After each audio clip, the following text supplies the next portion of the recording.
안녕하세요. 파산관제인 홍익필 변호사입니다. 이번 시간에는 개인회생에서 부인권과 한치권, 개인 파산에서도 한번 자세하게 다뤘지만 한번 차이점은 혹시 있는지 한번 찾아보겠습니다. 부인권이란 채무자가 자신의 재산에 관하여 개인회생 절차 개시 전에 한 개인회생 채권자를 해하는 행위 효력을 개인회생재단에 대한 관계에 있어서 부인하고 그 행위로 일탈한 재산을 개인회생재단에 회복시키기 위하여 행사하는 권리를 말합니다. 일단 일탈된 재산을 원상에 회복하여 개인회생재단의 충실을 기하기 위한 도산법 특유의 제도입니다. 파산과 마찬가지죠. 법 584조 제1항은 파산 절차의 부인권을 준용한다고 규정하면서도 부인권을 원칙적으로 채무자가 행사하고, 이게 차이점이죠. 파산에선 관제인이 행사하죠. 부인권의 제척기간을 개인회생 절차 개시 결정 후 1년으로 제한하며 파산 선고에서는 2년이죠. 부인권 대상이 원인행위를 한 날로부터 5년을 경과한 후에도 행사할 수 없는 것으로 규정하고 있습니다. 파산 절차는 10년이죠. 파산 절차는 좀 확대되었습니다. 회생 절차에서는 관리인이, 파산 절차에서는 파산관제인이 부인권을 행사하지만 개인회생 절차에서의 부인권은 원칙적으로 채무자가 행사합니다. 성립 요건은 파산 절차상의 부인권은 부인할 내용의 내용, 시기, 상대방에 따른 고의부인, 유기부인, 무상부인 3종의 유형을 인정하고 있는데, 각 유형마다 특유의 성립 요건 외에 공통된 일반적 성립 요건으로서 채무자의 행위 유해성 및 행위 상당성이 주로 언급되죠.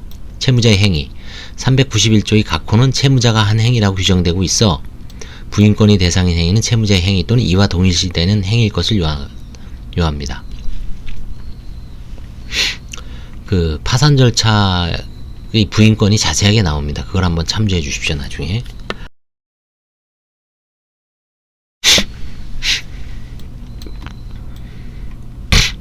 부인 대상이 되는 행위로는 부동산, 동산의 매각, 증여, 채권양도, 채무면제 등과 같은 협의 법률행위 하나지 않고 변제, 채무승인, 법정추인, 채권양도의 통지, 승낙, 등기, 등록, 동산의 인도 등과 같이 법률효과를 발생시키는 일체의 행위를 포함합니다.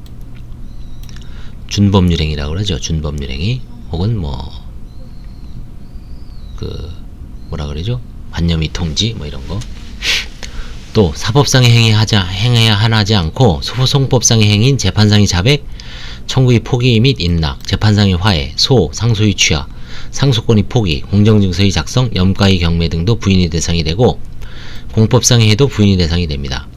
채무자의 부작위도 부인의 대상이 됩니다. 통설입니다. 따라서 시효중단의 혜택, 지급명령 신청에 대한 이의신청의 부재기, 지급거절 증서의 부작성, 변론기일의 불출석, 공교방법의 부재칠 등의 경우에 부인이 될 수 있습니다.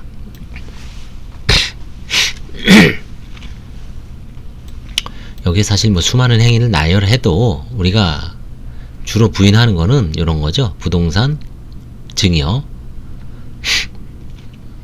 전 채권 양도까지 해봤는데 채권 양도에서 실패했고요. 주로 부동산, 매매, 증여입니다. 이런 채무의 승인이나 변제에 많이 또 부인하죠. 변제. 나머지는 부인하기가 참 쉽지가 않습니다. 실제 일어나고 있는지도 일어나고 있는 경우는 없는 걸로 알고 있습니다. 그래서 일단 법률행위, 채무자의 행위 유해성, 부인의 대상인 해는 개인회생 채권자에게 해를 끼치는 행위여야 됩니다. 개인회생 채권자에게 해를 끼치는 행위에는 채무자의 일반 재산을 절대적으로 감소시키는 사행위 외에 채권자 간의 평등을 저해하는 편파행위도 포함되는 것이 통설이죠. 대표적인 사례로는 여기서 이제 복습한다고 생각하십시오. 부동산이 매각해서 부당한 가격으로 매각한 경우는 물론이고, 적정한 가격으로 매각한 경우라도 소비하기 쉬운 금전으로 환가하는 경우, 변제기가 돌아온 채권을 변제하는 본제행위가 형식적 위기 시에 이뤄진 경우, 제3자로부터 자금을 차입하여 특정 채권자에게만 변제를 한 경우가 부인권의 대상이 될 수 있습니다. 한편 담보권자는 개인회생 절차에 의하지 아니하고 별채권을 행사할 수 있기 때문에 담보권 설정 행위 자체가 부인되지 않는 한 담보권자에 대한 채무 변제는 부인의 대상이 될 수 없으며, 담보권의 실행행위 또한 부인의 대상으로 되지는 않습니다. 담보 목적으로 소유권을 당해 담보권자에 그대로 이전시키는 대물 변제, 협의 형태의 대물변제 행위도 피담보 채권액과 목적물 가액의 균형을 유지하는 한 부인의 대상이 되지 않습니다. 경제적 위기 상태에 빠진 채무자가 이혼을 하면서 배우자에게 금전, 주식, 부동산 등을 재산 분할 명목으로 증여하는 경우가 많죠. 개인 파산에서 이게 많습니다. 일반적으로 재산권을 목적으로 하지 않는 법률행위, 즉 결혼, 이혼, 입양, 파양, 상속의 승인 또는 포기 등은 그것이 간접적으로 채무자의 재산의 감소를 가져온 행위더라도 부인의 대상이 되지 않습니다. 신분행위죠. 그러나 이혼에 수반한 재산 분할은 신분관계의 설정이나 폐지와 직접 관계없는 재산 처분 행위로 부인의 대상이 될 수 있습니다.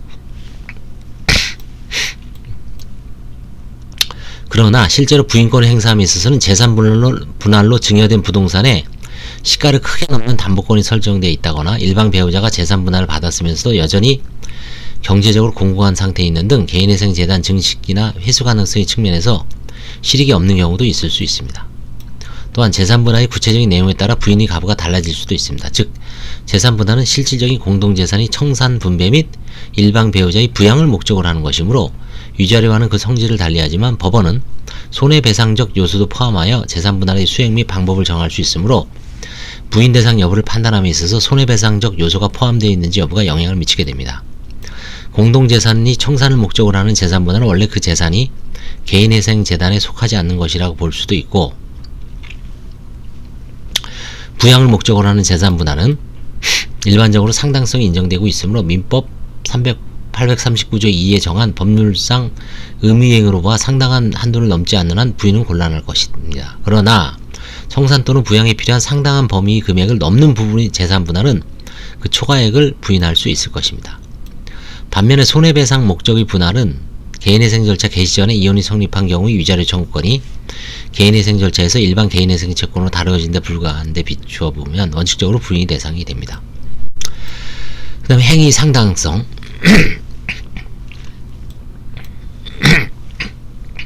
파산 절차에 관하여 대법원은 부인의 대상이 되는 행위가 파산 채권자를 해한다고 하더라도 행위 당시 개별적 구체적 사정에 따라서는 당행위가 사회적으로 필요하고 상당하였거나 불가피하다고 인정되어 일반 파산 채권자가 파산재단의 감소나 불공평을 감수해야 한다고 볼 수 있는 경우가 있을 수 있고, 그와 같은 예외적인 경우에는 채권자 평등, 채무자의 보호와 이해관계의 조정이라는 법의 지도 이념이나 정의관념에 비추어 부인권 행사의 대상이 될 수 없다고 보아야 한다면서 행위 상당성에 관한 일반적 판단 기준에 관하여 행위 당시 채무자의 재산 및 영업상태, 목적, 의도와 동기 등 채무자의 주관적 상태를 고려하면 물론 변제행위에 있어서는 변제자금의 원천, 채무자와 채권자의 관계, 채권자가 채무자가 통모하거나 동일에게 변제를 강요하는 등의 영향력을 행사하는지 여부 등을 기준으로 하여 신의칙과 공평의 이념에 비추어 구체적으로 판단해야 한다고 설시한 바 있습니다.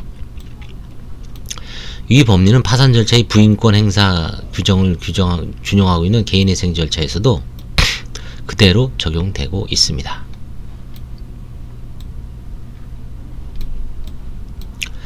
상당성의 요건을 흠결했다는 사정에 대한 주장 입증 책임은 상대방인 수익자에게 있습니다. 즉, 이 요건은 부인권 행사의 소극적 요건에 해당합니다. 그 다음에 개별적 성립 요건, 고의부인 391조 제1호 채무자가 개인회생 채권자 해야 한다는 사실을 알면서 한 행위에 대해 부인하는 것을 고의부인이라고 합니다. 채무자의 사해이사를 요건으로 하는 부인으로서 민법상의 사해행위 취소권과 실질을 같이 합니다. 고의 성립 요건은 객관적 요건으로서 개인회생 채권자를 해야 하는 행위가 있어야 하고, 사행위 주관적 요건으로 개인회생 채권자 해야 한다는 사실을 알고 있어야 합니다. 사해이사가 있어야 됩니다. 사해행위와 사해이사에 대한 입증 책임은 부인권을 행사하는 자, 여기서는 채무자가 되겠죠. 파산에서는 관제인이고, 그 다음에 위기부인이 있습니다. 391조 제2호 3호 채무자가 지급정지 등 위기 시기한 담보 제공, 소멸행위에 관한 행위, 기타 채권자의 이익을 행하는 행위를 채무자의 사해의사의 존부와 관계없이 부인하는 것을 위기부인이라고 합니다.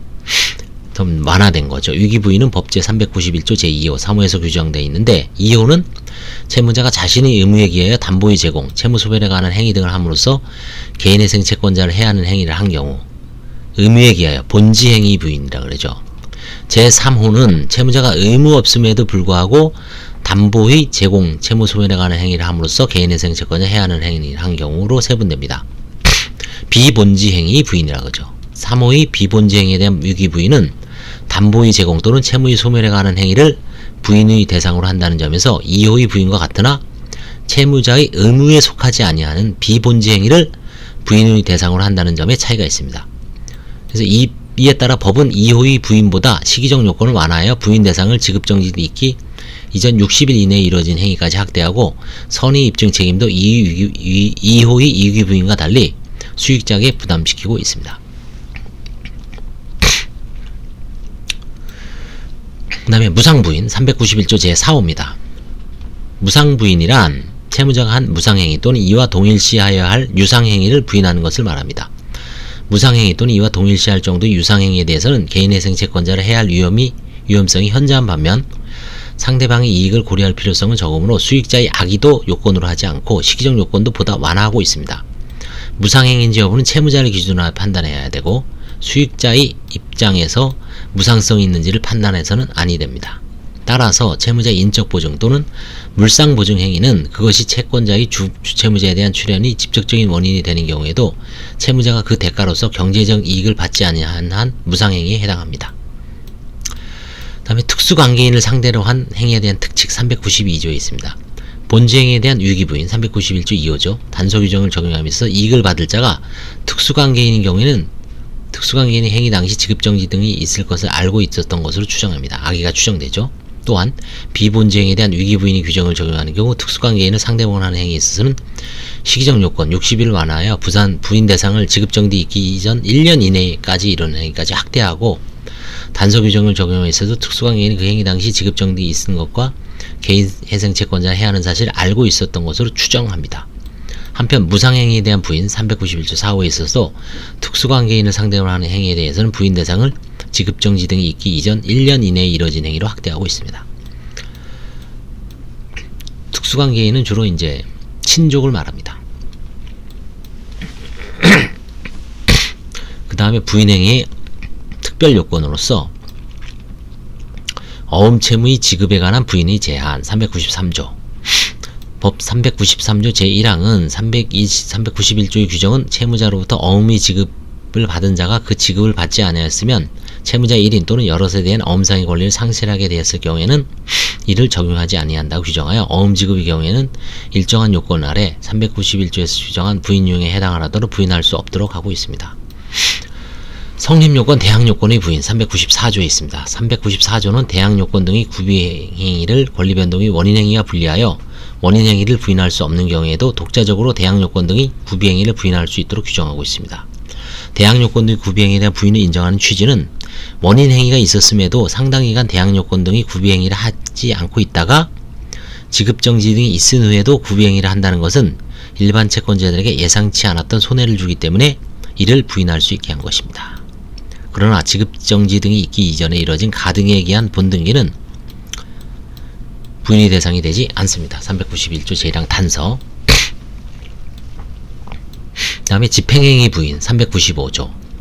집행행위 부인은 부인하고자 하는 행위에 관하여 상대방이 이미 집행권한을 가지고 있거나 그 행위가 집행행위로서 이루어진 것이라도 이를 부인합니다. 집행권한은 판결, 확정된 지급명령, 그 다음에 공정증서에 기한 약수권 공정증서, 금전 소비대차 공정증서, 집행할 수 있는 그런 걸 말합니다. 그 성질에 관하여는 확인적 규정설과 예외적 규정설이 되어 있습니다. 판례는 집행행위를 부인하는 경우에는 반드시 그것을 채무자의 행위와 같이 볼만한 특별한 사정이 있을 것을 유하지 아니한다고 하여 예외적 규정설을 취하고 있습니다. 전득자에 대한 부인. 부인권의 실효성을 확보하기 위해서는 전득자에 대해서도 부인의 효과가 미치도록 할 필요가 있고 반면 이를 관철할 경우 거래의 안전을 해칠 우려가 있죠. 전득자에 대한 부인이 공통적인 성립 요건으로서 전득자의 전자에 대한 부인이 원인이 있어야 하므로 수익자에 대해서는 391조의 같고 392조 내 392조 요건을 충족해야 하고 중간 전득자가 있을 때는 중간 전득자에 대하여 403조 요건을 갖춰야 됩니다.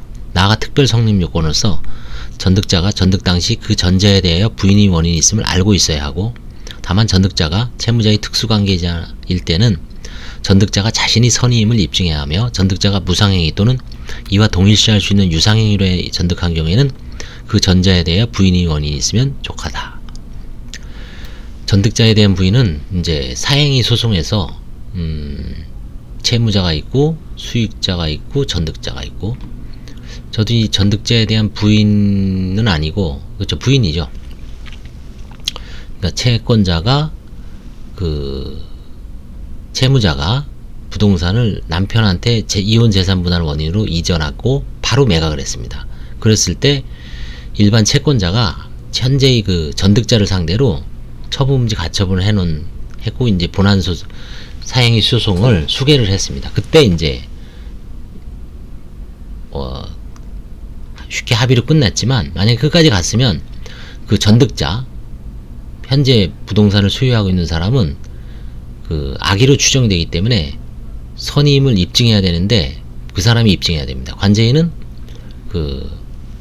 채무자하고 수익자의 어떤 유해성과 해이성을 입증을 하면 되죠.